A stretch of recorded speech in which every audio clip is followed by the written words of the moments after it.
Hello everyone and welcome back to my channel. This is Phyllis of JRC Restoration Decor and Designs.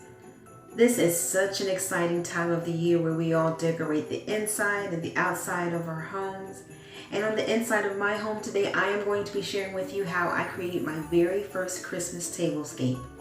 These are just pictures that I used on inspiration, or that I used as inspiration pulled off of Pinterest. And if you'd like to see how I put my Christmas tablescape together, then just keep watching. Now let's get started. I will first share with you how I created my very own DIY napkin wreath, as well as my DIY napkin ring. Here we go. Okay, now this is the fabric that I'm using. This is fabric that I bought from Joann's over 3-4 years ago. Exactly, I bought it in 2014 because I moved here to Atlanta in 2013, and then 2014 I bought a whole bolt of this. I forget how much it was, and I got it and I made my daughter some curtains from it. And she's no longer with this color, but I cut up the curtain into 4 large pieces, and I'm going to record how I'm going to be making these napkins.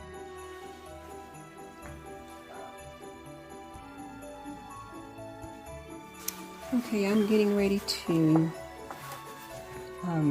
sew my napkin, or make my napkin. And this is, let me move the sewing machine out of the way here real quick.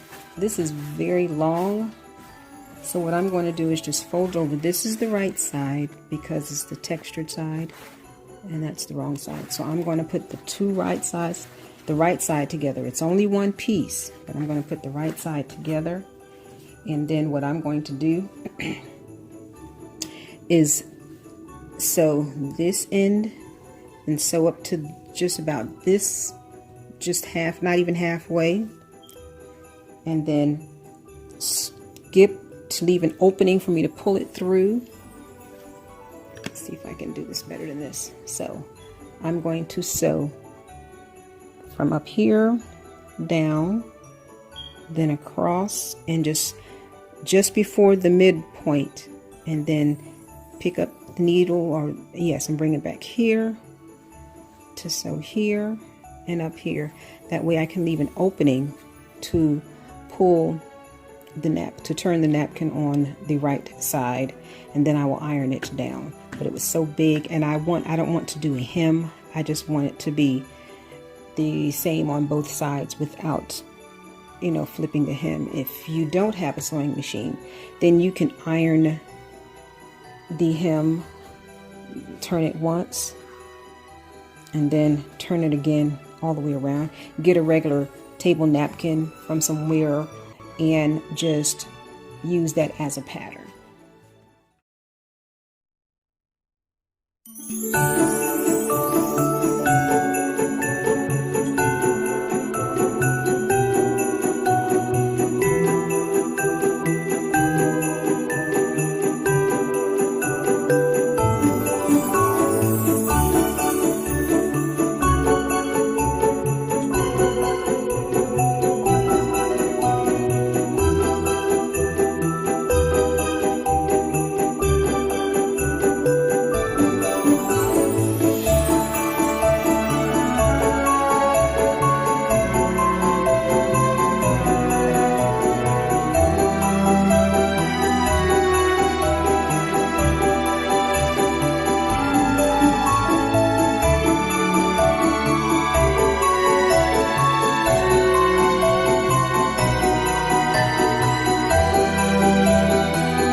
best way to fold this napkin to get a small enough wreath to fit right in the center of my plate so it doesn't hide any of the edges of the glitter. So after ironing it, I discovered the best way for this to go in is to fold the napkin and making sure that the pleat is down, the ends are down, not putting it in this way. So let me just show you what I'm saying.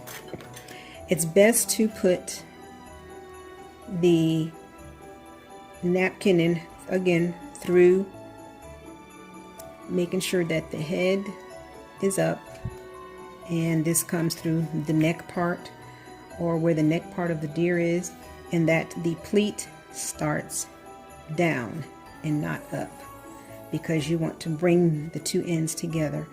And I found it's best to just pin underside. Just a moment. Okay, so, and then also I said earlier, putting it right up to the neck, it is best for me to pull it down so you can see more of the knot.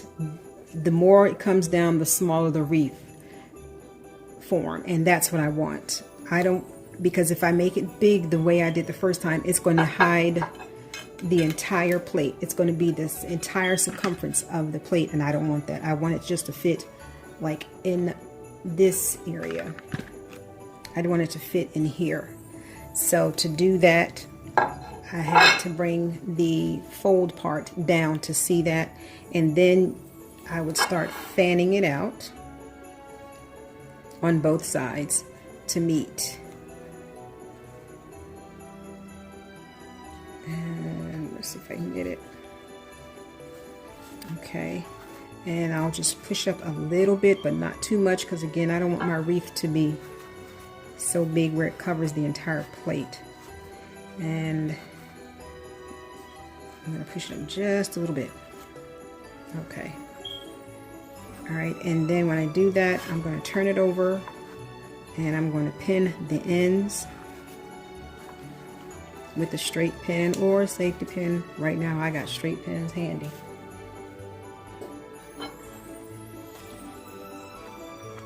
Just to keep it closed. And then I actually take the knot in there and I put a pin in there so it won't move.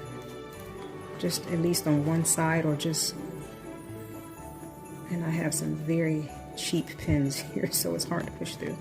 Okay, now you see where I met those, and I'm going to push them. I don't want the knot showing that much.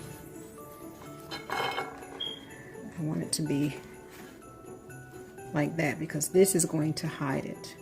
That's going to hide it. So, and it took me a while to play with the other three before I got exactly what I wanted, so it can keep its shape.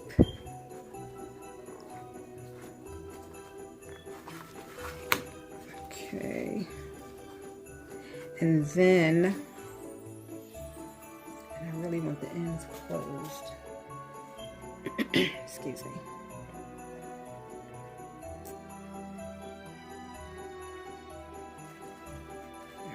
I will fix this once I get this top part done. Okay, and the top part is up, but I still go under the underside and pin it together. So these two flaps, I pin it together like this at the top.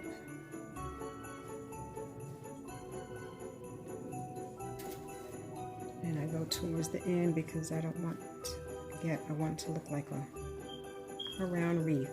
So then this is where I just go ahead and shape it.